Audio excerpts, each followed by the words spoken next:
iniciar también transcripción. No importa. Listo.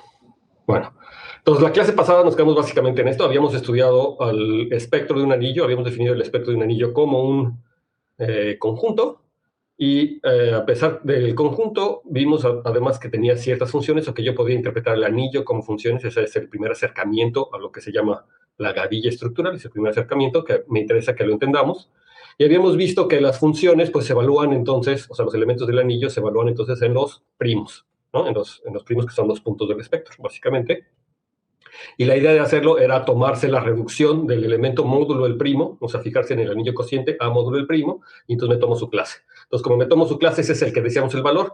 Entonces, la función, si uno es estricto, tendría que decir quién es el dominio y quién es el codominio de toda función, ¿verdad? Y entonces aquí era donde estaba la cosa medio turbia, o la discrepancia, porque el valor lo estamos considerando en los anillos residuales o en los campos residuales. Es decir, me tomo a módulo del primo, es un dominio entero, y entonces tiene un campo de fracciones, es el campo residual, y entonces ese es el valor en ese campo residual. Entonces, dependiendo del primo, cambia el campo residual en donde cae, ¿no? Básicamente el valor.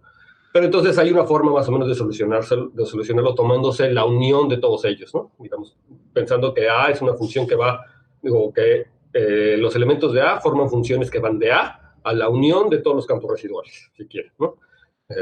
Lo podemos pensar así. Luego vamos a ver que en realidad hay formas de solucionarlo, pero una cosa interesante que había que pensar es que cuando yo me tomo un campo algebraicamente cerrado, todos esos campos residuales son el campo algebraicamente cerrado, básicamente, salvo por el punto genérico, o sea, por alguna situación. O sea, concretamente en los casos geométricos que estamos acostumbrados con los complejos, ahí las cosas funcionan como deberían de funcionar. Las cosas interesantes aparecen cuando trabajamos con anillos aritméticos, por ejemplo, o anillos que no son los clásicos en la geometría, y el ejemplo que estuvimos trabajando es el espectro de los enteros, y veíamos que entonces el espectro de los enteros como conjunto son los números primos más el ideal cero, que es un ideal particular que está adentro de todos los primos, eso es importante.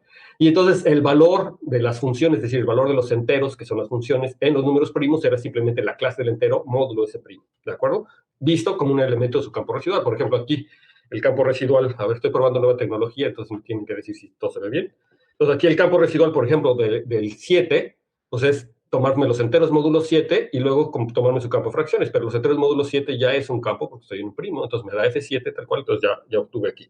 Lo importante también es qué es lo que pasa cuando me tomo el 0 como número primo. Entonces aquí sí cambia la cosa, porque los enteros módulo 0 me dan los enteros, pero su campo de fracciones son los racionales. Entonces aquí el campo residual son los racionales, y la forma de evaluar, por ejemplo, evaluar el 15, ¿verdad? En el 0 es simplemente el 15, ¿verdad? Porque me da la clase del 15 módulo 0, me da 15, y eso lo inyecto a los racionales, me da 15. Entonces, les quedó claro, ¿no? Y entonces, una cosa que nos preguntábamos es quiénes son los ceros de una función. Por ejemplo, ¿quiénes son los ceros de la función 15? O sea, la pregunta en otras palabras, parafraseando, es quiénes son los números primos que sirven como ceros de la 15, que cuando se evaluó 15 en esos primos me da 0. Pues la pregunta se vuelve muy fácil, porque lo que estamos haciendo es preguntar, módulo qué primos 15 se hace 0, pues los primos que los dividen, ¿no? Claramente, entonces me da que los ceros de 15 serían el 3 y 5, es decir, los primos que los dividen.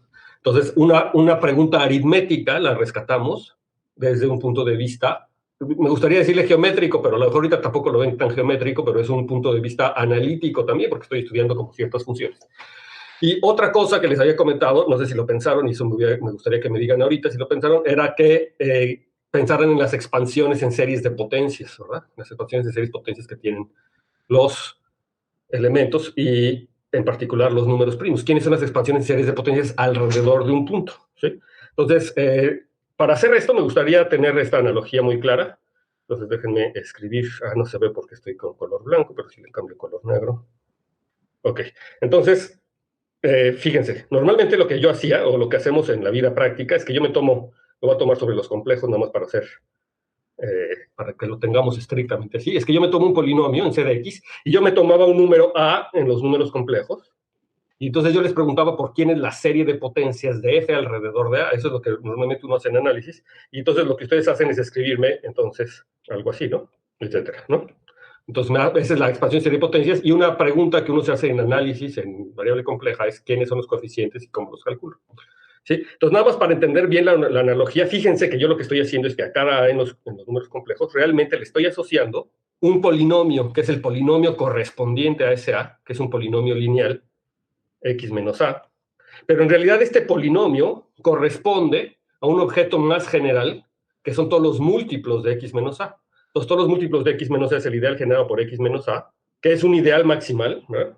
¿De acuerdo? Es un ideal maximal en el anillo de polinomios, ¿de acuerdo? Entonces, eso es lo que estamos haciendo. Realmente a lo que le estoy asociando, si lo escribo a, le estoy asociando un ideal maximal asociado a, que es el ideal generado por x menos a. La notación estándar también del ideal es que se ponen con corchetes redondos y se pone x menos a. Entonces no se confundan cuando x menos a es el polinomio o el ideal, ¿no? Entonces es un ideal adentro del anillo de polinomios, ¿de acuerdo? Es un ideal. Le estoy asociando ese ideal. Y entonces la pregunta aquí claramente es, ¿cómo le hago para saber quién es A0? ¿Quién es A0? Si yo tengo F, una cosa es, ¿quién es A0? ¿Quién me dice quién es A0? ¿Qué valor es? FDA. Lo que aprendimos en la licenciatura, ¿verdad? Bueno, en variable compleja, es que A0 es igual a FDA. Pero un algebrista te va a decir, no, pon atención un poquito más, porque F no es una función, F es un polinomio. Entonces, en principio, yo no puedo evaluar polinomios. No es lo mismo un polinomio que una función polinomial. Entonces, hay que tener cuidado con eso. Entonces, en principio, yo no puedo evaluar, pero si lo quiero entender como polinomios, entonces, la pregunta es, ¿quién es la clase de F en el anillo cociente K de X módulo el ideal maximal X menos A? Que, por cierto, el ideal maximal de X menos A se vuelve un campo, porque es un ideal maximal, ¿no? Y este campo es un campo que resulta ser una extensión de K, una extensión algebraica de K, que si K es algebraicamente cerrado se vuelve K. Por eso es que en los complejos todo funciona. Aquí le puse K y aquí le había dicho que eran los complejos. Entonces, si le pongo aquí los complejos, como estaba diciendo, entonces esto se vuelve isomorfo a los complejos, ¿verdad? Entonces, eso quiere decir que la clase de F módulo debería ser un complejo. ¿Qué complejo es? Pues F de A, ¿verdad? Es justamente F de A, porque F menos F de A es múltiplo de X menos A. O sea, son relacionados. Es decir, lo que estoy diciendo es que la clase de F es igual a la clase de F de A como polinomio. ¿Verdad? Están en la misma clase, tienen el mismo valor. Entonces, si yo quiero conocer quién es este A0, o si quieren A0, es exactamente la clase de F módulo el ideal maximal, que es lo mismo que F de A, o la clase de F de A, ¿verdad? Vista como polinomio. Es exactamente lo mismo. Estoy encontrando así el valor. Entonces, ya le dije, ¿quién es el valor de F? Pues es la clase de X menos A a la hora de reducir. Y ahora la pregunta es, ¿cómo le hago para calcular entonces A1 y A2 y A3? ¿Verdad? Entonces, como F es congruente con F de A, permítanme utilizar esta notación, muy de teoría de números, ¿verdad? Pero se entiende, de anillos, ¿verdad? Como F es congruente con F de A, módulo X menos A, eso quiere decir, o esto es equivalente a decir que X menos A divide a F menos F de A, ¿no? Y eso quiere decir que entonces F menos F de A, si lo divido por el polinomio X menos A, es un polinomio, ¿verdad? Pero ¿quién es F menos F de A entre X menos A? Pues si me fijo ahora en la expansión que había escrito aquí arriba, si yo me fijo en esto y hago F menos F de A, que es A0, entre X menos A, lo que yo voy a obtener es que esto es A1, con pluma, o sea, esto que está aquí, déjenme borrar esto, y ya se que la canción se borró demasiado. Esto se vuelve A1 más A2 por X menos A, más etcétera, ¿de acuerdo? Y entonces, ¿quién es A1? Ah, pues este nuevo elemento, que déjenme llamarlo ahora F1, se vuelve A1 más A2. Perdí, ya los dejé de ver, por alguna extraña razón. Díganme si me están escuchando. No sé si es un problema de mi internet. Sí, se sigue escuchando. Ok, no me apaguen sus cámaras, por favor, préndanlas, porque los estoy viendo. Entonces, esto me da que F1 es A1 más A2 por X menos A, y entonces si yo quiero determinar A1, pues le aplico exactamente la misma receta a F1. Y entonces así encuentro A1. Es decir, me fijo en la clase de F1 módulo X menos A, o en su clase en el cociente, y eso me va a dar A1. Entonces ya se fijaron quién es el proceso. Ahora, la situación cambia cuando mi anillo es igual a los enteros, pues esa es la bondad de las generalizaciones.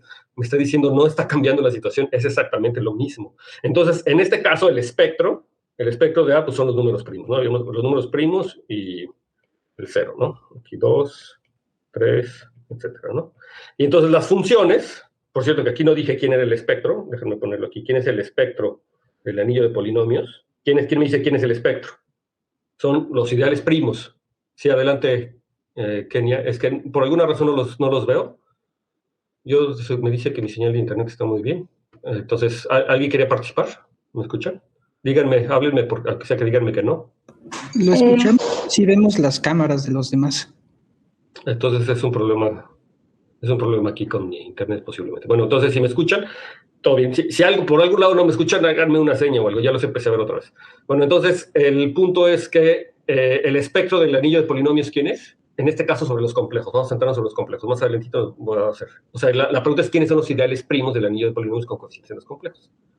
Los generados por polinomios de la forma x menos a. Exacto. En general, me diría son el cero, porque es un dominio entero, ¿verdad? El cero siempre aparece. Y luego aparecen los ideales, como es un dominio de ideales principales, el anillo de polinomios, entonces todos los ideales son generados por un solo elemento, y entonces están generados por elementos irreducibles. Entonces, nada más para que lo vayas pensando en general, ¿quiénes son los elementos irreducibles del anillo de polinomios? Como ya bien dijeron, pues son solamente los lineales, y entonces los lineales son x menos a. Eso pasa porque es algebraicamente cerrado, y se los digo así para que piensen que en el caso no algebraicamente cerrado, entonces tengo que tener cuidado. Entonces está generado por los polinomios de la forma x menos a, ¿verdad? O sea, todos estos con a en los complejos. Es decir, el espectro de a son los primos, o son los elementos, los polinomios de la forma x menos a, que como ya les había dicho hace ratito aquí en esta cosa, en esta parte, cada elemento del campo, de los complejos, lo estoy identificando con uno de estos polinomios maximales, o de estos polinomios irreducibles, perdón, que me generan un ideal maximal, que es x menos a. Entonces hay una relación muy estrecha entre el espectro del anillo de polinomios y los números complejos. Solamente el espectro tiene un punto de más, que es el cero. Pero si le quitara, si me olvidara un poco de ese punto, son el mismo conjunto, básicamente. Hay un isomorfismo, hay una biyección entre estos dos conjuntos, salvo por el cero, que es un caso particular, pero en sí es lo mismo, ¿verdad? Es lo mismo. Entonces, el espectro es eso. Entonces, aquí, en el caso de aritmético, cuando me tomo a igual a los enteros, el espectro son los ideales primos, como ya hemos visto, ¿sí? Y las funciones serían los números enteros. Entonces, si se fijan, la expansión en serie de potencias que les puse aquí, esta expansión en serie de potencias, la puedo pensar como que f le estoy escribiendo como una suma formal en términos del generador del ideal maximal, ¿de acuerdo? En términos del generador del ideal maximal, eso es lo que estoy haciendo.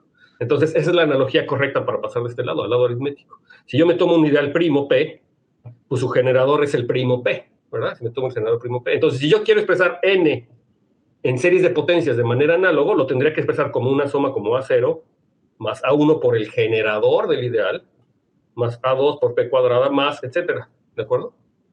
Posiblemente de forma infinita, por cierto. En el caso de los polinomios es finito, y en el caso de los enteros, pues ya sabemos que es finito también, pero digo, en principio podría ser una serie de potencias infinitas, es lo que quería.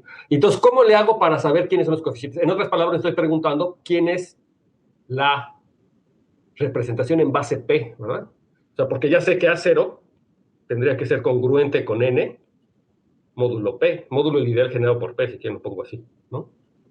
¿Sí? Eso es, análogamente es lo que está pasando con el caso anterior, y justamente es lo que yo obtengo. Si N lo reduzco módulo P, dada esta expansión, obtengo A0. Entonces, A0 es ni más ni menos la clase de N módulo P. Y ahora, esto quiere decir que P divide a A0 menos N, o a N menos A0, como quieran. Y eso quiere decir que entonces si yo hago N menos A0 y lo divido entre P, eso me va a dar, pues, esta sucesión, que es un entero, que nuevamente es un entero. Exactamente como sucedía hace rato.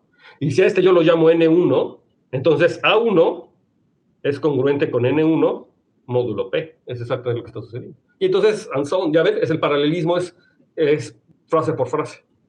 Entonces, así ya encontré todos los coeficientes. Entonces, lo que les decía es que realmente tengo un paralelismo. Es decir, la expansión de esta función n en base P es ni más ni menos la expresión de este natural n como serie de potencias, como función. Lo dije al revés, los crucé lo que quería decir, pero se entiende, ¿no? N en su serie de potencias alrededor de un punto es escribir Sn en base P. De otra forma. Se fijen como el lenguaje, una vez que yo introduje un lenguaje adecuado y que me doy cuenta que son lo mismo, entonces lo puedo hacer, ¿de acuerdo? Lo puedo hacer de esa forma. Entonces, les preguntaba yo en la clase pasada que si tendrá sentido hablar de la derivada, al menos de forma naif, o sea, de forma ingenua. Pues de principio sí, porque si yo tengo un polinomio, yo sé que los coeficientes de la serie de potencias son los coeficientes de la serie de Taylor. Y eso quiere decir, pues, digamos, en cálculo, tiene que ver con las derivadas. Pues digamos, en el espectro de A, en cierto sentido lo podría pensar. Es una intuición muy ingenua, porque la derivada no nada más es eso, ¿no? La derivada como que tiene otro tipo de atributos que nos gustaría que se cumplieran también, pero al menos sí es una primera aproximación. Sí es una primera aproximación a poder decir quién es la derivada de un entero en un primo, ¿no? Evaluado en un primo, por ejemplo, ¿no? Entonces ya me podría servir para tener un poquito de sentido. ¿Sí les quedó claro? Y entonces, ahora, si yo regreso a este lado, déjenme aquí hacer la división nuevamente.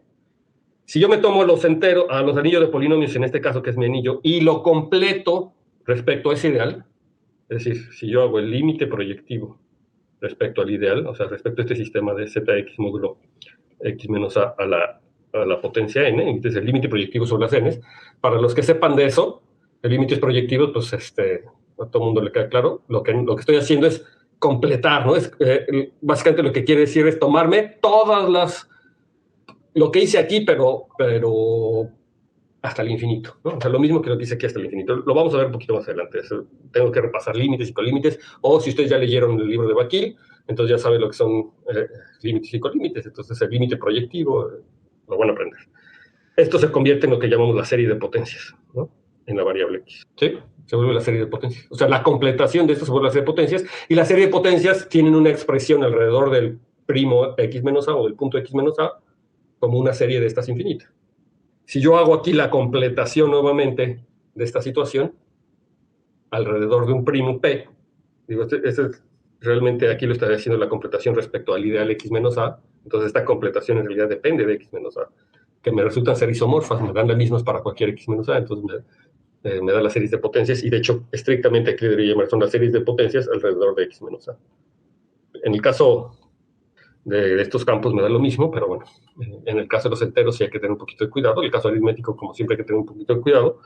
Pero entonces, si yo me tomo los enteros y hago exactamente esa misma cosa, la completación respecto a ese primo p, lo que me queda es el límite proyectivo de z módulo p a la nz, ¿verdad? Y esto es ni más ni menos lo que llamamos los números p-álicos, los enteros p-álicos, como alguien había mencionado la clase pasada. Pero la analogía, es decir, la analogía no era nada más se parece, ¿verdad? Ahora ya vemos que en efecto están estrechamente relacionados. Sí, hay una computación. Entonces, los enteros p-ádicos se pueden pensar como las funciones analíticas, y nuevamente lo pongo entre comillas, así muy naivmente, muy ingenuamente, simplemente haciendo una analogía. Lo pueden pensar como las funciones analíticas en el espectro de Z. Así como las series de potencias, los puedo pensar como funciones analíticas en los complejos o en el campo que esté trabajando. ¿Sí? Hay detalles que hay que especificar, pero ya les deja ver cómo uno puede hacer geometría en objetos de la teoría de números, y no solamente geometría, sino análisis, ¿no? Uno puede empezar a hablar de análisis de derivadas en cosas en las que antes, al menos no era tan claro, al menos antes, quiero decir, en los estudios de licenciatura. En el mundo de las matemáticas esto se hace desde hace mucho tiempo, es algo que CERN lo tiene muy bien entendido, que los matemáticos del siglo pasado lo tienen muy bien entendido, ¿sí? Pero posiblemente uno, cuando es estudiante, de las primeras veces que lo empieza a ver, a mí me gustó, ¿no? Es decir, es que entender esta analogía la primera vez fue algo como, órale, qué padre que las funciones sean los enteros y que los primos, ¿de acuerdo? Entonces esa es la situación. ¿Dudas? ¿Sí? ¿Les quedó claro esta situación, este ejercicio? ¿Les gustó? Está interesante, ¿no? Está como, es un ejercicio muy sencillo, una analogía muy sencilla, pero pues está muy interesante, ¿no? Ok, entonces ahora vamos a pasar a... ¿Sí? Adelante. ¿Y toda esta construcción se puede generalizar a otros anillos que no sean de ideales principales, a todos? Sí, en cierto sentido sí. Hay que tener cuidado cuando uno reduce, porque uno reduce módulo un ideal, ¿verdad? Y lo puede hacer. Yo hago la completación módulo un ideal. Se llama la completación iádica, ¿no? Así le llamamos. Y entonces uno estudia. Y eso tiene que ver para estudio de singularidades. Más adelante vamos a ver, ojalá que nos llegue a ver, pero esto tiene que ver con una cosa que se llaman thickenings, que es ensanchamientos. Cuando yo tengo una variedad, un objeto geométrico, estoy ensanchando. Ahorita voy a ver un ejemplo justamente con estos números duales, que es el kdx módulo z cuadrado. Entonces estoy viendo los ensanchamientos. Y de hecho la definición de suavidad, de que una variedad algebraica sea suave como lo hace Grothendieck, es a través de estas completaciones, a través de estos ensanchamientos. Y van a ver por qué en un segundo, posiblemente porque estos ensanchamientos en efecto tienen que ver con esta noción de la derivada en cada punto. Y la derivada en cada punto me da una información como de la diferenciabilidad, de la suavidad, y las derivadas de distintos órdenes. Entre más adelante voy en los ideales, me está dando como la noción de las derivadas en los mismos órdenes, y la idea es exactamente las que les traté de presentar hace rato con las series de potencias. Los coeficientes tienen que ver con las derivadas y aproximaciones de distintos órdenes, igualito los ensanchamientos. Algebraicamente, Grothendieck justamente hace eso, estudia la diferenciabilidad de variedades utilizando esta idea, llevándolas al extremo, digamos, llevándolas al extremo. Entonces sí, tiene que ver, por supuesto, y se hace para cualquier esquema, van a verlo más adelante, o sea, se hace para esquemas. Es justamente la generalización. Entonces, aquí hay una advertencia. Ya definimos las funciones, que son los elementos del anillo. Entonces, por ejemplo, cuando me tomo el anillo K de epsilon entre epsilon cuadrado, este anillo se llama el anillo de los números duales. ¿Quién me dice quién es el espectro de este anillo? ¿Quién es el espectro del anillo de polinomios? Módulo la variable al cuadrado. ¿El generado por epsilon? ¿Y ya? Sí. Ajá, entonces es el generado por epsilon, ¿verdad? Me da que el espectro tiene un solo punto. ¿Por qué rápido, José? ¿Por qué es ese nada más? Bueno, pues son los ideales primos que contengan al otro de epsilon cuadrado, entonces pues solo epsilon. Exacto, ¿no? Entonces, por el teorema de correspondencia, los ideales primos de este anillo están en correspondencia con los ideales primos que contienen epsilon cuadrado, entonces me da solamente epsilon, que es el ideal primo del anillo de polinomios. Y entonces realmente es epsilon módulo epsilon cuadrado, si lo quieren ver así, pero es el ideal generado por epsilon, digamos, en el cociente. Muy bien. Y el espectro solamente tiene un punto. El campo, el espectro de un campo, de este mismo campo K, también es un punto, ¿verdad? Porque el espectro de un campo solamente tiene un ideal primo, un ideal maximal, que es el 0. Es el único ideal maximal, el único ideal primo. Entonces, como conjuntos, son el mismo. Es nada más un único punto, ¿sí lo ven? Pero las funciones son distintas. Porque las funciones en el caso del campo son solamente los elementos del campo, y en el caso de este anillo de números duales, las funciones sería todo el anillo, K de epsilon módulo epsilon al cuadrado, que es, como espacio vectorial, al menos tiene dimensión 2. Como K espacio vectorial tiene dimensión 2, ¿sí lo ven? O sea, el campo como K espacio vectorial tiene dimensión 1, pero K de epsilon módulo epsilon al cuadrado como K espacio vectorial tiene base 1 y epsilon, ¿no? 1 y generado por epsilon. Son todos los polinomios lineales, si lo quieren ver. Son polinomios lineales o clases de polinomios lineales. Y entonces tiene dimensión 2. Entonces hay más objetos, ¿no? Hay más. Y la pregunta aquí es, ¿cómo se diferencia la función f o el polinomio f en K de epsilon con su clase módulo K de epsilon módulo epsilon al cuadrado? ¿Cómo se diferencia? Bueno, pues porque me tomo una función, un polinomio, imagínenselo, cuando lo hago un polinomio en epsilon, cuando lo hago módulo epsilon al cuadrado, solamente me estoy quedando con la parte lineal. ¿Sí se ven? O sea, es como un funcional ni lineal. Si lo expandiera alrededor de Taylor, alrededor del 0, si estoy fijándome en la expansión de Taylor alrededor del 0, me estoy quedando solamente con la derivada, con el valor más la derivada multiplicado por epsilon. ¿Sí lo ven? Solamente me estoy quedando con eso. Es decir, me estoy quedando con el valor, o sea, en la base generada por 1 y por epsilon, me estoy quedando con el valor de la función, en ese punto, en el 0, más la derivada de la función polinomial en el 0, que es f' de 0, que sería el coeficiente A1. Justamente me estoy quedando con eso. O sea, me estoy quedando con la dirección de la derivada. Entonces, ¿qué es lo que está haciendo? ¿Cómo son las funciones en los números duales? Las funciones en los números duales en el anillo de polinomios o en los puntos, si quiero entenderlo de esa forma, me dan una información más grande que la información que solamente obtengo del anillo de polinomios, porque me están diciendo cómo, me está diciendo cómo varía. O sea, aquí los números duales tienen esa información. Todo esto lo vamos a precisar más adelante con mucho más detalle. Tiene que ver, en efecto, con la derivada, ¿sí? Pero el espectro entonces tiene más puntos, ¿sí? La otra cosa que hay que entender es el punto siguiente, es que a diferencia del análisis, la diferencia con el análisis ahora es que en general las funciones quedan determinadas por sus valores, ¿verdad? Dos funciones son iguales en análisis y solamente si tienen exactamente los mismos valores, ¿de acuerdo? Eso es lo que uno hace o que aprende en sus primeros cursos de cálculo de variable compleja. Pero aquí la situación es distinta. No es cierto que las funciones queden determinadas únicamente por sus valores. ¿Qué es lo que pasa, por ejemplo, con a ver, se los voy a dejar pensar, ¿no? O sea, piensen cuál es la diferencia en este anillo con las funciones y sus valores. Hay funciones que se comportan igual, pero que no son la misma, ¿no? O sea, que coinciden, pero no son la misma, esencialmente. Como objetos, o sea, como elementos del anillo, son distintos, sin embargo, valen exactamente lo mismo en todos sus otros puntos, ¿no? Como funciones. Es decir, su clase, recuerden que los valores es su clase, ¿no? Módulo epsilon. En este caso sería la clase módulo epsilon. Y lo que quiero que vean es que la clase módulo epsilon, pues solamente me da el coeficiente A0, ¿verdad? Y como que no ve la parte A1 del epsilon, ¿no? No ve la parte A1. Entonces, justamente aquí lo que está pasando es esa situación. Se los voy a dejar aquí para que lo piensen, exactamente qué es lo que está pasando. Entonces, no queda determinado. Y la razón principal por la que esto pasa es porque en este anillo puede tener nilpotentes. Entonces, recuerden que los nilpotentes son los elementos que alguna potencia se hacen cero, ¿no? Y que no son necesariamente cero, ¿no? Los elementos nilpotentes, y hay una caracterización de los elementos nilpotentes que se llama el radical del anillo. Todo el mundo sabe del radical de un anillo, díganme si no, todo el mundo lo sabe, imagino que sí. Entonces el radical de un anillo es primos, o sea, todos los elementos básicamente del espectro, ¿verdad? Entonces el nil radical es la intersección de todos los ideales primos, y entonces cuando el nil radical es distinto de cero, es decir, cuando hay nilpotentes, suceden este tipo de cosas. F, y justamente aquí está la cosa, ¿no?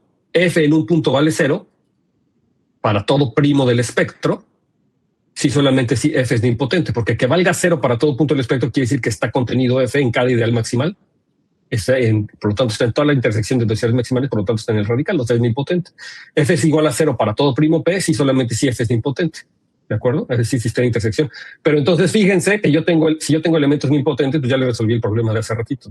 Ese que creen que pensaran, pues aparece aquí inmediatamente, ¿no? La función cero no se distingue de las funciones dadas por elementos nilpotentes, porque la función cero vale cero en todos lados, y es el polinomio cero, está dado por la clase del cero, pero los nilpotentes no son el cero, son elementos nilpotentes, pero también valen cero en todos lados. ¿De acuerdo? ¿Sí? ¿Dudas? Entonces hay que tener cuidado. Entonces aquí, aquí que le estoy poniendo es el teorema del radical. Esto es clásico, todo el mundo sabe esto. Se los dejo aquí la demostración si quieren, pero es clásica la demostración, o de álgebra conmutativa. Se las dejo escrita por si alguien no la conoce, pero no me voy a detener yo en eso. ¿De acuerdo? La demostración de que en el radical los nilpotentes son la intersección de los primos. Esperaría yo que ya los conocieran todos, pero como hay estudiantes de licenciatura, entonces a lo mejor algún estudiante de licenciatura no lo conoce y lo dejo aquí. ¿De acuerdo? Pero casi todos lo saben, ¿verdad? Levanten la mano los que sí lo saben. Nada más para que yo me dé una idea, porque como no los conozco, entonces, si hay alguien que no lo sabe, por favor revise la diapositiva y se los voy a dejar, y no duden en preguntar si tienen dudas. ¿Ok? Entonces, ahora sí vamos a centrarnos. Lo que me interesa en esta clase es empezar con la intuición. O sea, quiero desarrollar un poco su intuición, porque un problema de la que tiene la geometría algebraica es que la intuición es difícil, sobre todo al principio, si uno empieza con todo el rigor. Entonces, me interesa que al menos las primeras clases se desarrolle la intuición, porque es con algo con el que vamos a trabajar durante todo el semestre, y entonces cada vez se va a ir poniendo un poquito más denso, y esperaría yo que en un momento ya no tenga que detenerme tanto en estos ejemplos, pero sí es importante, ¿no? Entonces, los primeros ejemplos son los que ya hemos pensado, más o menos. Entonces, si me tomo un campo, el espectro de un campo está dado por sus ideales primos, y que es solamente hay uno, que es un solo punto. Entonces, como conjunto es solamente un punto, ya lo hemos visto, ¿no? Entonces, en particular, conjuntistamente y hasta topológicamente no hay diferencia entre el espectro de C. No les he dicho quién es la topología, pero al espectro de C no le puedo dar, o sea, a un punto no le puedo dar muchas topologías. Entonces, topológicamente el espectro de C y el espectro de un campo finito, cualquiera del campo finito, son el mismo espacio, ¿sí? No hay forma de distinguirlos. Sin embargo, la distinción sí viene cuando yo considero sus funciones. Sí tienen funciones distintas, claramente son funciones distintas. Entonces, estoy fijándome en el mismo conjunto, en el mismo espacio, un punto. Lo que lo diferencia son sus funciones, y sus funciones son las que cargan la información. Esto también está dentro de la filosofía de Grothendieck. La filosofía de Grothendieck es que los puntos no son lo que es realmente importante en el estudio de geometrías, ni siquiera de topología, sino lo importante en cualquier categoría, básicamente lo que me dice lo importante son los morfismos, es decir, las funciones entre los objetos. Entonces, en parte, gran parte de esa filosofía se ve reflejado aquí.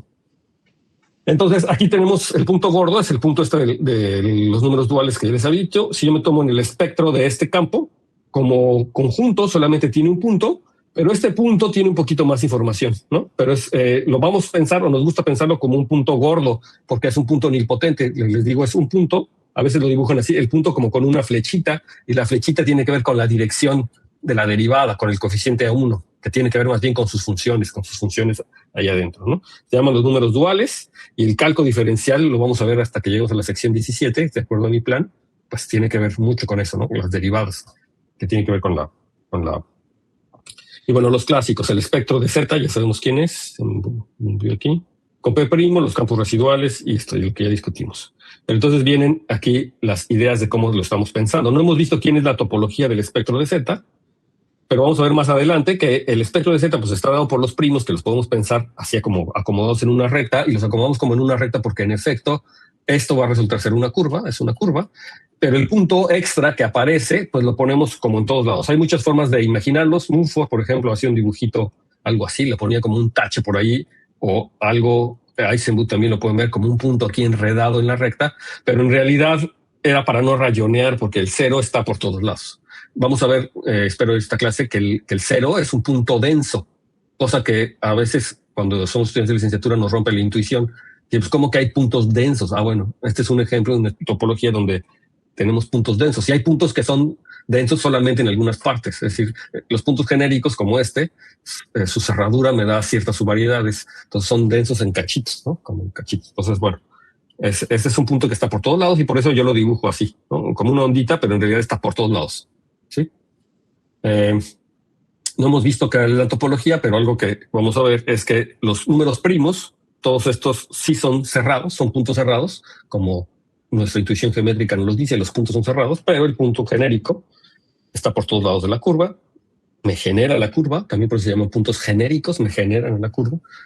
No nada más porque un punto genérico normalmente en combinatorio, no sé qué, lo toman como un punto cualquiera, lo más general posible, no sin condiciones, está por ahí.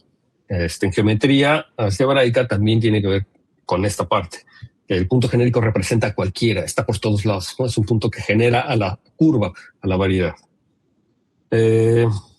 Entonces, como ya vimos hace ratito, ¿verdad? El espectro de K de X son los números complejos, es lo que se llama la recta afín. Si K son los complejos, esto me da los números complejos. Si K es un campo arbitrario, lo que obtenemos es lo que se llama la recta afín sobre el campo K.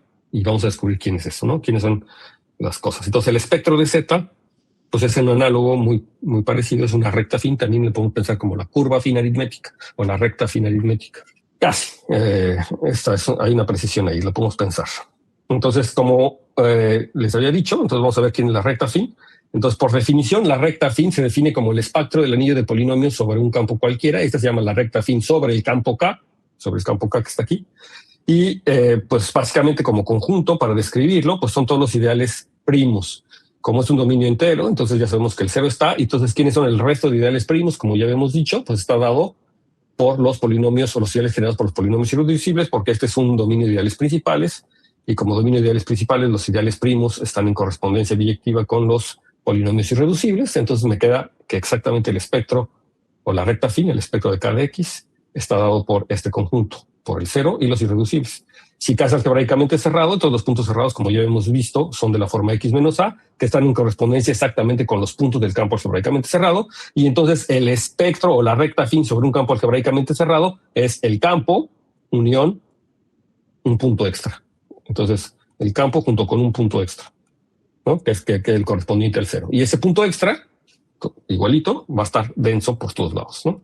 Cuando no es mi campo algebraicamente cerrado, entonces aparecen situaciones muy interesantes. Entonces, vamos a suponer que K es un campo no algebraicamente cerrado.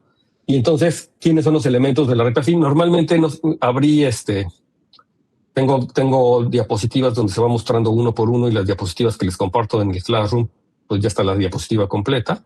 Y entonces esto no debería de aparecer aquí. Abrí el PDF malito porque ya me está enseñando todos los puntos y realmente me gustaría que ustedes me dijeran quién es el espectro de los racionales, o sea, quién es la recta afín sobre los racionales. Entonces ya está la solución aquí, lo lamento. Era mucho más interesante descubrirlo, pero entonces el espectro o la recta afín sobre los números racionales está dado por el cero, nuevamente, por ese punto genérico, y por todos los polinomios irreducibles sobre los racionales. Entonces, ¿quiénes son todos los polinomios irreducibles sobre los racionales? Pues hay muchísimos, ¿no? Los polinomios irreducibles sobre los racionales hay una cantidad impresionante, ¿sí? Están, por supuesto, los clásicos de la forma X menos A, o sea, los lineales, pero están todos los cuadráticos. Y, por ejemplo, este es irreducible porque 2 o porque la raíz de 2 no es un número racional, justamente por eso es irreducible. No tiene sus raíces, es un polinomio irreducible. Y entonces, este ideal es primo, o el ideal generado por este polinomio es un ideal primo, y por lo tanto determina un punto. ¿Quién es el punto que determina en la recta afín? ¿Quién es el punto que determina en la recta afín? Entonces, lo puedo pensar como la pareja raíz de 2 y raíz de menos 2, que es ni más ni menos la órbita de Galois de la raíz. A lo mejor queda un poquito mejor explicado si yo hubiera puesto primero el espectro de R o el espectro de... A ver, aquí lo voy a hacer así. Déjenme abrir una nueva hoja. ¿Y esto cómo lo hago yo para abrir una nueva hoja? Aquí. A ver. Entonces, a ver, la primera pregunta que le estoy haciendo es, por ejemplo, ¿quién es el espectro de C de X. Entonces todo el mundo ya lo vio y quiero que me hagan un dibujito. Entonces el espectro de C de X, pues ya saben que son en la recta fin, son C unión un punto genérico por ahí, ¿no? Entonces si yo hiciera el dibujito de esto, pues es el plano complejo con un punto por ahí gordo. Pero es el plano complejo. Cada punto aquí corresponde a un ideal primo, o sea, un elemento del espectro y el punto gordo que está por ahí. Entonces este ya lo tenemos. Entonces realmente el caso número 2 sería el espectro de los reales. ¿Quién me dice ahora sí? Ya lo borré. ¿Quién sería el espectro de los reales? Primero como conjunto. Pues primero me va a dar 0, o sea, el punto genérico, déjenme lo pongo primero. Me va a dar el punto genérico y luego pues están todos los ideales principales generados por irreducibles. No es irreducible. Entonces, ¿quién me dice quiénes son los irreducibles de los reales? De los polinomios coeficientes reales. ¿Quiénes son los irreducibles? Lineales. O sea, ¿y ya? O sea, lo que son de las... los que tienen... Y los cuadráticos con discriminante. Exacto. Negativo. Lo voy a poner así como normalmente porque si no la fórmula no me la sé. Déjenme lo borro y como me regreso. Estoy utilizando una aplicación nueva, entonces... Y entonces, los generados por estos, ¿verdad? Los puedo hacer mónicos siempre, entonces como puedo hacer mónico y aquí el discriminante... bueno, pues es b cuadrada menos 4c distinto de 0. Menor que 0, ¿verdad? O sea, cuando b cuadrado menos 4ac o menos 4c se vuelve menor que 0. Entonces, los que tienen discriminante distinto de 0, los que tienen discriminante que no es menor que 0, son los justamente los polinomios irreducibles, porque entonces en ese caso no tengo soluciones reales, y entonces está. Pero geométricamente, ¿quién es? Entonces yo podría ahora tomarme como R2, es el plano complejo, entonces ahora tengo R y R. Entonces, por un lado, todos los que son como X menos A, pues sí aparecen aquí, ¿verdad? Pero por otro lado me aparecen otros. Me aparecen los polinomios irreducibles, como los que tienen como raíces, ¿verdad? O sea, tienen las raíces, yo sé que están complejas y por eso lo puse como un plano. Son como raíces complejas de polinomios cuadráticos, pero este polinomio cuadrático tiene dos raíces, ¿no? Una y su conjugada, ¿de acuerdo? Entonces estoy teniendo una raíz y su conjugada siempre. Entonces, si yo está esta raíz, entonces también está su conjugada. Y estas dos las estoy identificando. Entonces el plano como que lo estoy doblando a la mitad y me queda solamente como la parte superior, ¿verdad? Que es como que, ¿sí? Y si se fijan, esto es realmente tomarme las órbitas. Es el espacio de órbitas, ¿verdad? De la acción de Galois bajo la conjugación compleja, ¿verdad? De los complejos bajo la conjugación compleja. Estoy identificando un complejo con su conjugado, lo estoy pegando, y entonces me queda justamente la recta real, o sea, me queda el semiplano superior derecho, no sé cómo lo denotan con H, porque estoy agarrándome un complejo y su conjugado, eso me determina un polinomio reducible, cada complejo me determina un polinomio reducible. Solamente los de la línea me quedan una única vez, pero los que no son reales, los estoy identificando. Entonces la imagen geométrica que a mí me gusta pensar del espectro de R de X es como el plano complejo, pero identificando por sus órbitas, ¿no? Entonces, ahora 3. ¿Quién es el espectro ahora sí de esta cosa? Entonces ya no los canso, ¿verdad? Esta cosa nuevamente me queda lo mismo, pero aquí polinomios irreducibles hay muchos, ¿verdad? Entonces están los de grado 1, ¿verdad? Están todos los de grado 1, luego están todos los de grado 2, ¿no? Luego están los de grado 3, y hay así, ¿verdad? Para cada grado hay un montón de polinomios. Pero aquí lo interesante es que si yo me agarro uno de estas raíces y lo quisiera tener como raíces, o sea, me tomo un elemento, una raíz de uno de estos polinomios irreducibles, todos esos quedan codificados en el mismo polinomio reducible. Pero todas las raíces del mismo polinomio reducido son conjugados por la acción del grupo de Galois, ¿verdad? Y todos viven en la cerradura algebraica. Entonces aquí como que el dibujo realmente tendría que tomarme la cerradura algebraica. Fíjense que en el caso de arriba la cerradura algebraica de los reales son los complejos, entonces por eso es que los complejos funcionaban, ¿verdad? Pero en el caso de abajo todos son números algebraicos. Pero entonces cualquier número algebraico entonces sería como Q barra, como lo quieran imaginar, pero estoy identificando los elementos que son raíces del mismo polinomio. ¿Verdad? O sea, me agarro un elemento algebraico y los identifico, los elementos que son del mismo polinomio. ¿Quiénes son los elementos del mismo polinomio?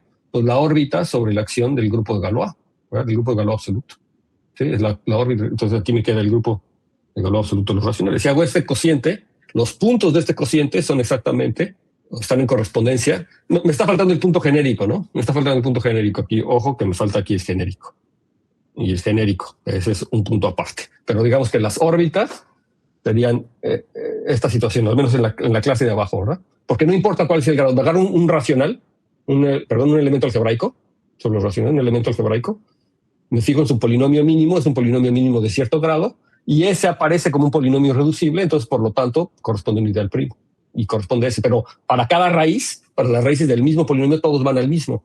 Entonces los estoy identificando, todos estoy identificando a la órbita. ¿Sí lo ven? Entonces ya ven el contenido, empiezan a ver el contenido aritmético y de hecho no nada más aritmético, sino la relación con otras ramas de las matemáticas, ¿no? Aquí estamos hablando de acciones de grupos y o sea, aparece una estructura mucho más rica, empieza a aparecer una estructura mucho más rica, pero con el mismo lenguaje del espectro. Y entonces eso hace que el espectro, o sea, todo esto se lo estoy enseñando para que vean que el espectro, o hacer esta abstracción de un objeto aparentemente inocente, voy a tomarme los ideales primos, empieza a relacionar distintas ramas de las matemáticas y empieza a mostrarme mucha más estructura que cuando yo hacía geometría solamente sobre los complejos o incluso sobre los reales o incluso sobre los racionales, nada más como geometría con puntos. Estoy obteniendo más información algebraica aritmética de la situación. Es parte de la bondad o de lo que hace la teoría de esquemas. ¿De acuerdo? ¿Sí? ¿Dudas? ¿Sí? Y entonces ya se puede aquí preguntar por cualquier cantidad de otros puntos, ¿verdad? O de otras situaciones. Aquí ya nada más para recapitular, pues por ejemplo, este polinomio es irreducible, su campo, el campo residual, para relacionarlo con todas las cosas que ya habíamos visto. ¿Quién es el campo residual? Pues es Q raíz de 2, y entonces corresponde justamente a la pareja dada por más y menos raíz de 2. Entonces ya aparecen los campos numéricos aquí de entrada, algunos campos numéricos. Como tomo el espectro de la recta afín sobre los números reales, entonces por supuesto que el polinomio x cuadrada más 1 es un polinomio irreducible, es un punto. El campo residual corresponde a los números complejos, como se podrían imaginar, por supuesto la cerradura algebraica, y este punto pues corresponde a las dos raíces, o sea, a i a menos i. Estoy identificando los dos conjugados, como ya les había dicho, ¿no?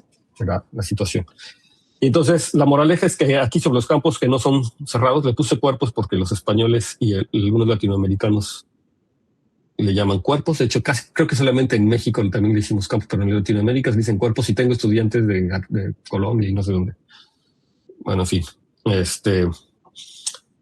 los campos o los cuerpos. Entonces, los puntos cerrados cargan la aritmética y los demás, los cuerpos no cerrados, o sea, los campos que no son cerrados no son algebraicamente cerrados. Los puntos cerrados cargan la aritmética, o sea, los puntos, ¿verdad? Los puntos, excepto el punto genérico, los puntos cerrados son todos esos. Y de hecho, lo podemos entender como órbitas de Golda de números algebraicos en general, ¿no? Y bueno, aparecen este tipo de situaciones, ¿no?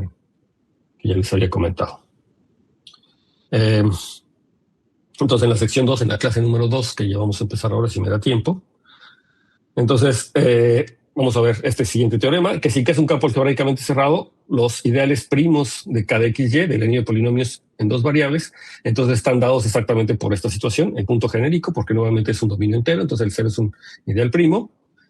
Los ideales principales con f irreducible, ¿sí? Con f irreducible, y los ideales que no son principales, que en este caso están generados por dos elementos, que son de la forma x menos a y y menos b, y estos son los que corresponden a los puntos. Si se fijan, entonces aparece además una situación extra. Si yo me fijo en el espectro de k de x, y, que esto es lo que se va a llamar es el plano afín, lo vamos a ver más adelante, aparecen varios tipos de puntos. El punto genérico, que es un punto grueso por ahí. Estos puntos que son los que se corresponden con las parejas A, B, o sea, son los puntos como me los imaginaría en el plano afín, ¿verdad? Tal cual, pero aparecen estos que son irreducibles y análogamente, dependiendo de quién sea el campo, estas cosas pueden ser de casi cualquier tipo. Si estoy pensando en un campo algebraicamente cerrado y si quieren pensar en los complejos, los polinomios irreducibles en dos variables me están dando curvas, ¿de acuerdo? Entonces el espectro o la recta afín la puedo pensar como el punto gordo, los puntos usuales en el plano afín y curvas por los puntos usuales, curvas irreducibles. Lo puedo pensar, tengo toda esa información, aparece ahí. Y esa cosa tiene importancia. Más adelante tiene importancia que además esté considerando las curvas irreducibles. Entonces tiene tres tipos de tamaños, tres puntos de distintos tamaños. Y en la geometría algebraica clásica eso no lo podíamos ver.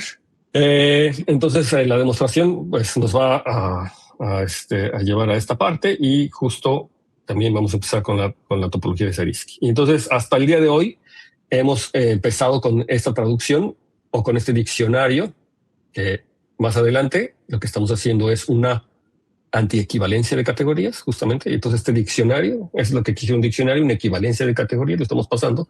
En este caso es una antiequivalencia entre objetos del álgebra y objetos de la geometría. Entonces mis objetos del álgebra van a ser los anillos conmutativos con 1, mis objetos de la geometría es este nuevo objeto que todavía no acabamos de definir, que solamente lo hemos definido como conjuntos, junto con sus funciones, pero que además tiene una topología y las funciones no son cualquier tipo de funciones, son cierto tipo de funciones muy particulares. Tienen que ser funciones continuas, pero además tienen otra propiedad, funciones algebraicas, lo que se llama, esa es mi gavilla. Entonces el objeto geométrico no lo hemos terminado de construir, pero ya llevamos parte construida de esta y ya tenemos la relación, el diccionario. Los ideales primos se corresponden con puntos, los ideales maximales se van a corresponder con los puntos cerrados, los elementos del anillo se corresponden con funciones sobre el espacio, ¿sí? Si además si f está en un número primo, eso quiere decir que el primo es un 0 de f. Si f está en P, entonces es un 0 de f. El campo de funciones o el campo de fracciones, K de P, son los valores o donde toman los valores en ese punto. Todas las funciones toman valores en ese campo, ¿verdad? Si f es nilpotente, es una función que es idénticamente 0, una función invisible para los valores, o sea que no lo podemos reconocer. Y los morfismos entre anillos de A a B me da un morfismo, o sea, me da una función entre los respectivos conjuntos, pero en el sentido contrario, justamente por composición, por precomposición, o no sé cómo le llaman, del espectro de B al espectro de A. Una cosa que siempre les digo a mis alumnos es que yo soy un poco disléxico, un poquito, no mucho, un poco disléxico. Entonces a mí me cuesta trabajo saber si es precomposición o poscomposición y ese tipo de cosas se me enredan en la cabeza. Entonces, para que ustedes lo tengan ahí, a veces digo una cosa, a veces digo otra cosa, y varias cosas que tienen, por ejemplo, la función también, cuando pongo a función de repente me cuesta trabajo si este simbolito era para la derecha o para la izquierda. Entonces, para que estén con cuidado. Entonces, es una cosa que hay que poner mucho atención cuando yo hablo. Entonces, para que lo pongan cuidado. Normalmente las ideas están bien, pero de repente digo, ay, entonces aquí es contravariante, me voltea las flechas por composición, ¿no? por la imagen inversa. Aquí no es por precomposición, pero es con la imagen inversa. Me estoy tomando la imagen inversa de un ideal primo, lo jalo hacia atrás. ¿Tiene hasta aquí alguna duda? ¿Comentario? ¿Les quedó claro cómo está la situación? Nos tenemos la siguiente. Aquí estos ejercicios normalmente me gustaría que son parte de la tarea, si no me equivoco. Entonces, normalmente me gustaría que los piensen y que los expongan. Es decir, son el tipo de cosas que para la siguiente clase me gustaría que alguien rápidamente me diga cómo están, porque además así voy viendo si lo están entendiendo bien o no, y ustedes se forzan también un poquito a entender. Entonces, se los pongo aquí para que me los piensen y entonces la siguiente clase yo se los pregunto, ¿no? Entonces, seleccioné algunos importantes, hay muchos, pero hay algunos importantes. Por ejemplo, ver que el espectro de un producto es la unión disjunta de los espectros, ¿verdad? Entonces, una moraleja de eso es que el producto no es conexo, ¿verdad? Me da una desconexión. Vamos a ver, todavía no hablo de topología, entonces la desconexión tiene que ver con abiertos, pero vamos a ver que estos son abiertos en realidad, entonces me da una desconexión, me da una separación, por lo pronto, vamos a decirle nomás, una separación del espacio. Entonces, al menos intuitivamente no está bien pegadito, ¿verdad? El espectro de un producto no está bien pegadito. Entonces, es una cosa ahí interesante. Describir con mejor precisión quién es el espectro de K de X módulo X cuadrado entre 2. O sea, no es el espectro de los racionales, sino es el espectro de K de X módulo X cuadrado entre 2, que por supuesto tiene que ver con el espectro de K de X por el teorema de correspondencia que ya señalaron anteriormente. Los ideales primos están en correspondencia a ideales primos que contienen al primo, X cuadrado menos 2. Entonces quiero que me digan quién es geométricamente, como en el mismo sentido de la geometría, como yo hice los dibujitos que trataba de entenderlo para tener una imagen en la cabeza. También traten de decirme quién es el espectro de estos como geométricamente. No nada más describírmelo formalmente, sino tratar de verlo geométricamente. Y lo mismo para el espectro de R de X módulo X cuadrado menos 1 y el espectro de C de X módulo X cuadrado menos 1. ¿De acuerdo? Que me digan quiénes son. A ver, a lo mejor ya su intuición a este momento ya lo tienen. A ver, ¿quién es este? O como conjunto, ¿quién es? Entonces son los ideales primos que contienen... El va por aquí menos 1 y aquí es más 1. Exacto, entonces tiene 2 puntos, ¿verdad? Son X menos 1 y X más 1. Y sus funciones, aquí, a ver, fíjense, aquí aparece un fenómeno muy interesante. Una idea interesante es que si yo quiero calcular quién es el espectro realmente, y eso como esquema afín, yo sé que todavía no lo vemos como esquema afín, o sea, todavía no tengo una topología, todavía no tengo la cabilla, pero tendría que describir quién es este anillo. Entonces, si ustedes me dicen a quién es isomorfo este anillo, entonces también es más claro quién es ese anillo. ¿A quién es isomorfo este anillo? T2, ¿no? ¿Quién? Los complejos producto consigo mismo C2. Es el campo producto consigo mismo, ¿verdad? Porque por el teorema chino de residuo, por no sé cómo le llaman en álgebra, ese también se llama el teorema chino de residuo también, ¿verdad? Esto es isomorfo a C de X módulo X menos 1 cruz C de X módulo X más 1, ¿verdad? Esa es la primera descomposición por el teorema chino de residuo para anillo. Y esto es isomorfo al campo cruz el campo. ¿De acuerdo? Y entonces el espectro de este anillo pues tiene que ser por el ejercicio 1, es el espectro de C cruz C, y es la unión disjunta del espectro de C con el espectro de C. Bueno, este cálculo funciona para esquemas, o sea, es decir, no solamente como conjuntos, sino como esquemas. Y este es un punto y este es otro punto. O sea, son dos puntos, pero además no nada más como conjuntos, sino también como funciones, como también sus funciones se comportan como esquemas, con toda la estructura. Entonces se vuelve también 2 puntos. Y bueno, se los hago aquí el calculito rápido para que vean que es importante entender el álgebra. O sea, si yo sé cómo se comporta el álgebra, entonces también me va a decir cómo se comporta la geometría. Entonces, intuitivamente, la forma inmediata era fijarse quiénes son los ideales primos. Por el teorema de correspondencia me dicen, pues son los primos que contienen x cuadrado más 1. Y bueno, ya me dicen, estos son solamente estos 2 primos, el x menos 1 y el x más 1, y ya está. Y luego para estudiar las funciones, a lo mejor está bien, es un acercamiento como geométrico. El acercamiento algebraico era este que está aquí arriba, ¿no? Descomponer el anillo en 2 partes y ver que por el ejercicio 1, por la parte 1 se me descomponen como 2 puntos, pero como esquemas, es lo que quiero ver. O sea, ahora como objetos los que queremos estudiar, en la siguiente clase o 2 clases más ya lo van a entender cuando les digo, esto es como esquemas, se descomponen así. Realmente el esquema asociado son 2 esquemas, la unión disjunta de 2 esquemas, ¿no? O sea, tienen esa estructura. Y haber desarrollado el álgebra era importante, ¿no? Me decía que era importante. Ok, bueno, y lo mismo sucede con los otros ejemplos que le estoy viendo. ¿Quién será para ver qué tanto está su geometría también desarrollada? El espectro de Z módulo 60. O sea, ya, a ver si me entendieron lo que les acabo de decir. Le puse nombre de aritmética a la descomposición de allá arriba. Y aquí aparece igual, ¿no? ¿Quién es eso? Pero si siguieron mi explicación, la idea es entender quién es Z módulo 60, ¿no? ¿Sí? Igual podríamos utilizar el teorema chino de residuo. Exactamente, ¿no? Igual utilizan el teorema chino de residuo, me lo descomponen y entonces me dicen quién es como producto, aprovechándose que la parte de un ejercicio les dice quién es el espectro de un producto. Y el teorema chino... Vamos a considerar la descomposición en primos, ¿no? De 60. Y de ahí... Exactamente. Hacen la descomposición en primos de 60, por el teorema chino lo expresan como un producto, y de hecho hasta podría ni siquiera hacer el teorema chino en primos, basta que se tomen primos relativos, pero la ventaja de hacerlo con primos es que lo descomponen lo más que se pueda, ¿no? O sea, a sus partes más pequeñas. Tampoco es conexo, ¿de acuerdo? Tampoco es conexo porque 60 tiene una... ¿Cuándo va a ser irreducible? Pues cuando el ideal de abajo sea primo, ¿no? O sea, cuando ya no se pueda descomponer, o máximo, o sea, ¿sí lo ven? Cuando ya no se puede descomponer como un producto. Ok, cuando no tenga nilpotentes. O sea, la sugerencia de arriba tiene que ver por la existencia de nilpotentes, ¿no? Si lo van a ver, la descomposición tiene que ver con nilpotentes. Si estoy estudiando sobre conmutativa, lo ven inmediato, ¿no? Claro, tienen nilpotentes, entonces hay una descomposición ahí, ¿no? El producto, cómo se ve como el producto. Vean que si yo considero un anillo, un ideal I, el ejercicio 3 también es importante, entonces yo puedo fijar el anillo cociente A módulo I, entonces fijarme quién es el espectro. Esto, por supuesto, ya lo hemos dicho muchas veces, está muy relacionado con el espectro de A, porque pues, los ideales del cociente son los ideales de A que contienen ahí. Entonces sé exactamente quién es esa función. El morfismo de ida es claro.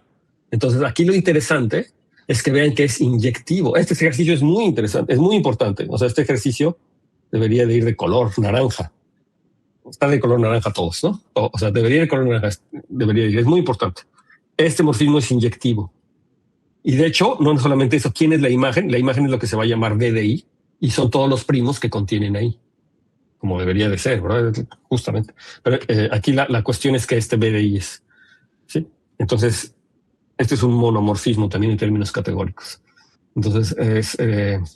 En este caso es inyectivo, pues un monomorfismo es un subobjeto, es un representante de un subobjeto. Un subobjeto es una clase de monomorfismos. Entonces es un subobjeto del espectro de A.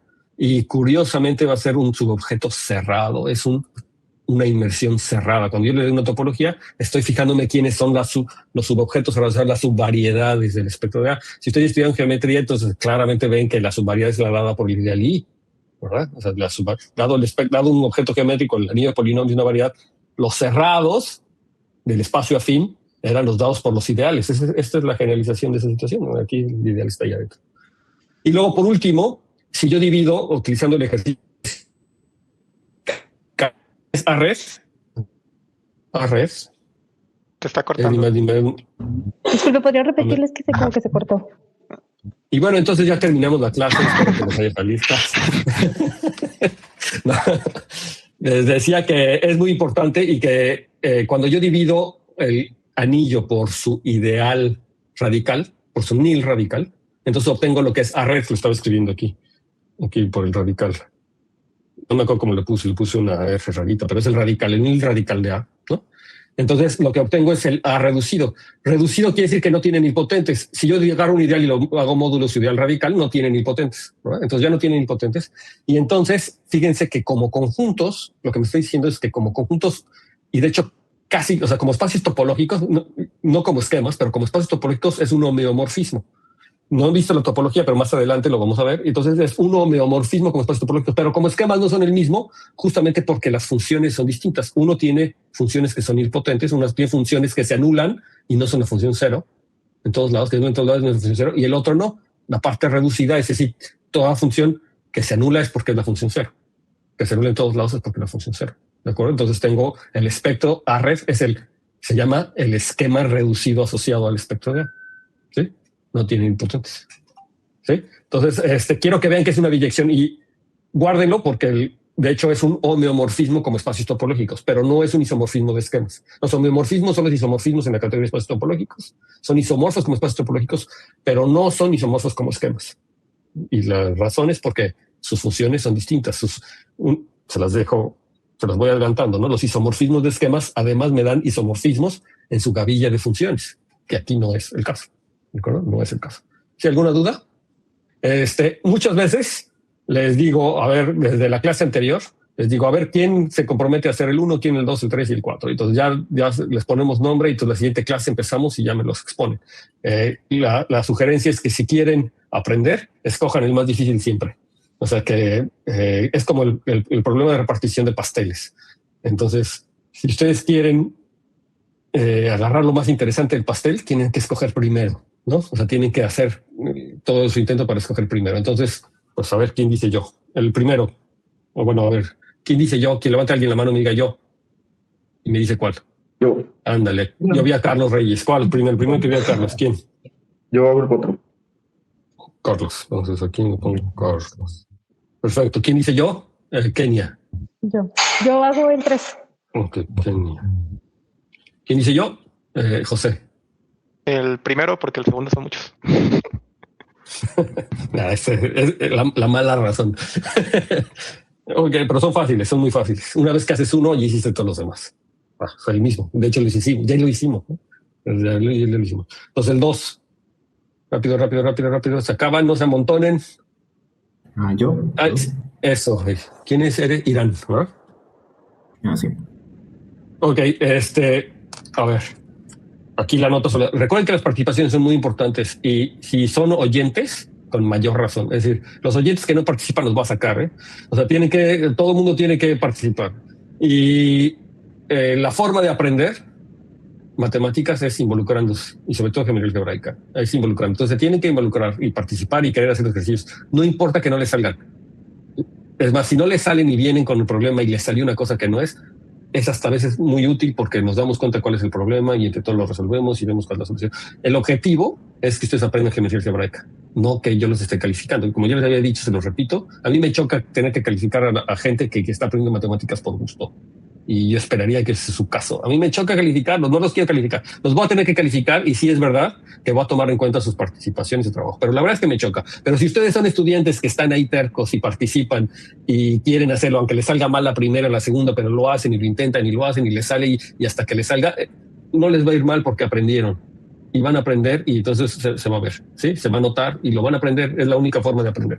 Entonces no le teman a la participación aunque no les salga, ¿de acuerdo? Aunque no les salga, no importa, hay que intentarlo. Lo importante es que estén ahí tercos. Estos ejercicios son en realidad, los ejercicios que les dejo de una clase para otra en realidad son muy fáciles. El objetivo es para que se mantengan al día, clase por clase. Entonces hay que hacerlos, ¿sí? Entonces para la siguiente clase, esto ya lo tenemos. No sé, no crean que ya que ya acabamos. Hay más ejercicios para los que no participaron, ¿no? Entonces tengo el 5 y el 6. ¿Quiénes son los puntos del espectro de Z1 sobre 6? Aquí estoy hablando de la localización. O sea, estoy invirtiendo al 6. Entonces, estos ejercicios requieren que ya hayan estudiado, al menos la localización, que ya no sepan qué quiere decir la localización en un elemento, en un punto. Entonces, espectro de Z de 1 sobre 6. Entonces, hay una relación también, ¿verdad? De el anillo y su localización, cuando tomo un conjunto multiplicativo, en particular cuando está generado por un único elemento. Hay una relación de A con la localización. Y también me dice esa relación de cómo son los ideales primos, cómo se relacionan, ¿sí? ¿Sí? ¿Lo recuerdan de su curso de álgebra conmutativa o de álgebra? Algunos sí, algunos no. Si no lo recuerdan, es momento de revisarlo, ¿sí? El libro de Lati ya lo tiene, el Eisenbud y cualquiera de Matsumura, cualquiera de álgebra conmutativa y cualquiera de álgebra, el Lang de álgebra, es algo clásico. Lo trae Vakil. Es decir, Vakil también habla de localizaciones, define, lo hace. Si ya están haciendo su tarea, que era se tienen que apurar en leer el capítulo de categorías, tienen que apurarse porque sí lo estoy utilizando. Entonces, hay esa relación. Entonces, ¿quiénes son los puntos del espectro? ¿Qué puntos del espectro de Z desaparece? Y entonces, que traten de pensar, formulen una conjetura para el espectro de F. Si están hablando, no lo estoy escuchando, tienen que desbloquear el micrófono. Otra forma de hacerlo es que, a ver, yo sé que ahora los estudiantes ya no van a los libros, ¿no? ¿Para qué nos hacemos tontos? No van a los libros, no se van a ir a la biblioteca a investigar. Lo más seguro es que agarren su chat GTP y lo pongan a ver. Traten de aprenderlo. O sea, no le pregunten, no le hagan esta pregunta a su chat GTP, no se lo hagan, porque les va a decir, si no entiende lo que es la localización, diga, explícame cómo es la localización de los anillos, cómo funciona. Ya, y lo van viendo y ya lo leen y dicen, ya, ok, la localización de anillos, mira, qué interesante. A ver, vamos a trabajar un ejemplo. Y ya lo ven y lo trabajan en un ejemplo. Mira, ya te dice. Y usted lo van cuestionando, lo van diciendo, esto no te creo, no es cierto. A ver, ¿por qué en este ejemplo no? Y ya te van revisándolo y ya lo entiendes. Y luego, ahora vamos a estudiar los ideales primos. ¿Qué pasa con un ideal primo? A ver, dame un ejemplo. O sea, traten de utilizar a la inteligencia artificial como si tuvieran un maestro ahí al lado, ¿no? Y entonces le van preguntando para entender, no para que les diga. Y entonces les va a enseñar quién es la localización, les va a enseñar cuál es la relación entre los ideales primos, y ustedes traten de hacerlo antes y corroboran solamente su resultado. O sea, les dicen, oye, entonces yo pienso que es así la cosa. ¿Sí es cierto que esto sucede? Y te va a decir, no, estás bien. O sí, así es, ¿no? O sea, te va a dar tu feedback. Pero traten de hacerlo así. Es decir, con verdadero interés de que aprendan. O sea, tienen que utilizar la inteligencia para que aprendan. Les diría que hagan eso con el Lang o que vayan a leer el Lang y eso, pero la verdad es que yo sé que no lo van a hacer. O sea, o si lo hacen mejor, es mejor. Van a leer el Lang, lo leen, lo estudian y lo piensan. Y ahí la diferencia es que no tienen quien esté dando el feedback luego, pero que la ventaja es que está bien hecho y que no está alucinando, que al menos ha pasado por generación y generación y sabemos que está alucinando. El problema de la inteligencia artificial es que puede alucinar, no siempre lo hace, cada vez menos, por cierto, pero podría decirles una mentira. Por eso es importante que ustedes vayan entendiendo cada parte, porque ustedes van a poder decidir si está alucinando o no. O sea, el objetivo es que ustedes se puedan decir, yo me corto un dedo a lo que ahora me dijo si es cierto o que a lo que ahora me dijo es una alucinación. Si ustedes utilizan la inteligencia artificial así, van a aprender. Es decir, que cada cosa diga, no sabes qué, estás alucinando y te lo garantizo y apuesto mi mano, ¿no? A que lo está haciendo. Si ustedes trabajan para identificar en dónde le está regando la inteligencia artificial, van a aprender, ¿no? Van a aprender porque le están diciendo, los tiene que convencer, en otras palabras. Y al momento de hacerlo, de que los convenza o que los trate de convencer, ustedes se van a dar cuenta de si lo está haciendo bien o no, y al mismo tiempo van a aprender el material, ¿no? Lo que les está diciendo. Y le preguntan por referencias y a ver, busca tal libro, dime qué dice, ¿sí? Pero si le ponen nada más el ejercicio y dice, a ver, dime quién es esto, ya la máquina está pensando por ustedes y no funcionó. Entonces, si lo van a hacer con inteligencia artificial, que les enseñe, ¿ok? El ejercicio número 6. Sobre canos algebraicamente cerrado, que sustituye a la lista del plano afín, ¿no? Entonces, da un ideal maximal de F2XY, que no sea de la forma X menos A, Y menos B. Esto es algo muy importante también para desarrollar su intuición geométrica y su intuición aritmética.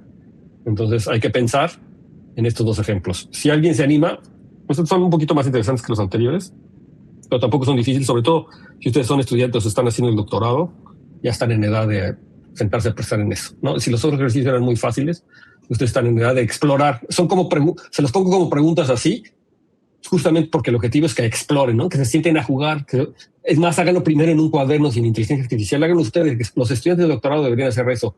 los de maestría también, por supuesto, pero más los de doctorado. Tienen que aprender a hacer matemáticas. Los estudiantes de maestría todavía resuelven ejercicios, los de doctorado ya hacen matemáticas. Entonces tienen que hacer matemáticas y uno hace matemáticas a través de las preguntas más fáciles, empezando y las preguntas se van. Entonces tienen que aprenderse a hacer preguntas y empezar a jugar con lo que están haciendo. Entonces yo sugeriría que lo intenten y a ver quién se apunta para hacer 5 y 6 o 5. Yo el 5.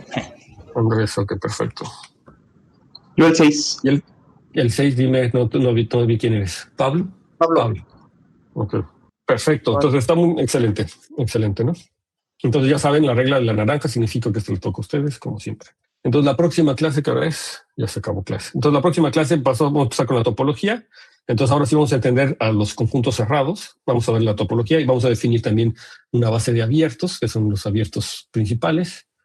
Y vamos a darle más sentido a esto de la cosa fin. Y para los estudiantes que les gusta adelantar las clases y revisando, entonces les dejo aquí lo que pretendo ver para la siguiente clase. Es el BAQUIL, la sección 3.4 y 3.5, y el IU 2.1 completo. Eso, si lo quieren leer, estaría súper bien porque ya llegamos pensando, entonces discutimos un poquito más las ideas. La tarea de categorías es muy importante, es el lenguaje. Hasta ahorita yo estoy tratando de evitar el lenguaje de categorías, aunque por ahí se me va saliendo, porque estoy asumiendo que están leyendo eso, pero después de la tarea nos soltamos, o sea, nos vamos directo con el lenguaje de categorías. Si tienen dudas pueden preguntar y entonces hay que inventar los ejercicios, ¿de acuerdo? Hay que trabajar en eso. ¿Sí? ¿Alguna duda? ¿Comentario? Entonces tenemos un poquito de tiempo, entonces si quieren nos vamos a la clase 2, empezamos con la clase 2. O si tienen alguna duda o comentario, lo podemos platicar ahorita. ¿No? ¿Todo en orden? ¿Se quedó clarísimo todo? Perfecto. Entonces la topología, ¿no? Vamos a empezar con la topología. Está fácil también lo primero. He estado pensando lo del anil radical, la galería de ejemplos, la demostración del plano afín, que eso se los dejé como ejercicio.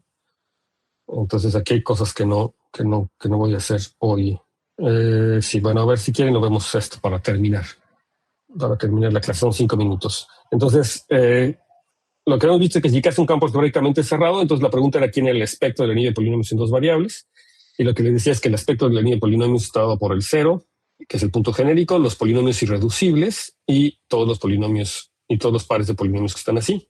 Entonces, que cada uno de estos son primos, ya lo sabemos, ¿verdad? Generan ideales primos, ya lo sabemos. ¿Por qué este es primo? Pues por el cociente de un dominio entero. Si yo lo hago módulo de un polinomio irreducible, es primo, lo pueden demostrar de una infinidad de maneras, ¿verdad? Los polinomios irreducibles se relacionan con los primos. Y este es además más fácil. ¿Quién me da un argumento algebraico rápido de por qué este cuate es primo, los maximales? Pues porque es el maximal y porque es un tipo especial de maximal, de hecho. No quiere decir que todos los maximales son así, ¿verdad? No necesariamente, en general. En este caso podría ser que sí. Pero una razón muy fácil es que el cociente, ¿verdad?, del anillo de polinomios en dos variables módulo x menos a y menos b es el campo, realmente, ¿no? Entonces es un ideal maximal. Además, esto por lo tanto es primo. Entonces, la herramienta principal es trabajar con este anillo de polinomios. O sea, lo que vamos a hacer es convertir una de las variables como en una coeficiente, volverlo a trabajar con un campo y trabajar con este anillo de polinomios, que sabemos que es un anillo de polinomios sobre un campo, y el anillo de polinomios sobre un campo, pues es un anillo euclidiano. Y entonces tenemos en particular el algoritmo de la división y entonces podemos hacer muchas cosas, ¿no? Sabemos muchas cosas sobre el anillo de polinomios en un campo. Otra vez, tengo el problema de que se me están aquí todos los puntos y no me gusta eso porque revela el chiste de la situación. Entonces tengo que tomarles. Entonces, ¿saben qué? Voy a dejar la clase aquí. Además, ya vi que algunos de ustedes ya se están moviendo porque seguramente tienen otra clase. Y si yo empiezo con esta clase, pues nos vamos a quedar a medias. Entonces, para no quedarnos a medias, mejor ya acabamos la clase aquí. Sirve de que agarro las diapositivas adecuadas donde se va mostrando punto por punto. Pero bueno, entonces ya saben en qué vamos a empezar. Entonces, si todo en orden, si no hay dudas, pues mejor nos vemos la próxima clase. Y sí grabé, ¿verdad? Sí está grabando la clase. Ok. Profe, yo tengo una duda. Sí. Bueno, la grabación.